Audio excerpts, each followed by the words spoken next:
నిరీక్షణ prayer house మరియు centre సంఘముల తరపున సమాధానకర్తయగు అధిపతి అయిన యేసుక్రీస్తు నామంలో మీ అందరికీ నా శుభములు.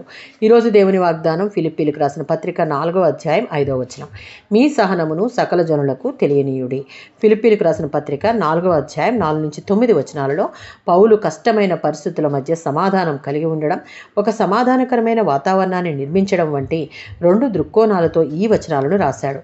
సహనము అనగా మృదుత్వము, నిస్వార్థతను, ఇతరుల పట్ల గౌరవాన్ని సూచిస్తుంది. విశ్వాసులు, క్రైస్తవ నాయకులు సహనం కలిగి ఉండాలని దేవుడు ఆశిస్తున్నాడు. తెలియనీయుడి అనే మాటలు అది సంఘ గౌరవ ప్రతిష్టల్లో ఒక భాగం. ఫిలిప్పీ విశ్వాసులకు క్రీస్తు యొక్క అదృశ్య సన్నిధిని ప్రభువు సమీపంగా ఉంచాడు.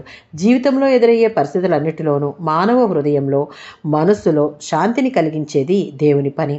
ఆ పరిస్థితుల్లో చింతించడం అనేది దేవునిలో మన నమ్మకం, ఆయన సత్యం గురించిన మన జ్ఞానం బలహీన స్థితిలో ఉన్నాయనడానికి సూచన.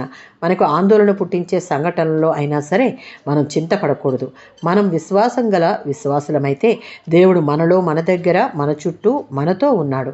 మన ఊహకు అందనంతగా మనల్ని ప్రేమించే తండ్రి ఆయన శక్తికి పరిమితి అంటూ లేదు. మనం చేయవలసిందల్లా నమ్మకంతో మన చింతలన్నీ ఆయనపై వేసి నిరీక్షణతో ఎదురు చూస్తూ ప్రార్థన చేయడమే. మన ప్రతి విన్నపమును దేవునికి తెలియజేసి దేవుడు దయచేయు జవాబుల కొరకు సహనంతో ఎదురు చూడడమే. క్రైస్తవ విశ్వాసులంగా మనం కలిగి ఉండాల్సిన లక్షణం అందరితో సమాధానం కలిగి ఉండాలి. మానవ మాతృలంగా మనలను బాధించి నిందించిన వారితో సమాధానం కలిగి ఉండడం కష్టమే, కానీ దేవుని సహాయంతో దానిని కలిగి ఉండుటకు సహనం కావాలి. సహనంతో సమాధానం కలిగి ఉండుటకు ప్రయత్నించాలి. అది విశ్వాసి యొక్క మంచి లక్షణం. ఆమేన్.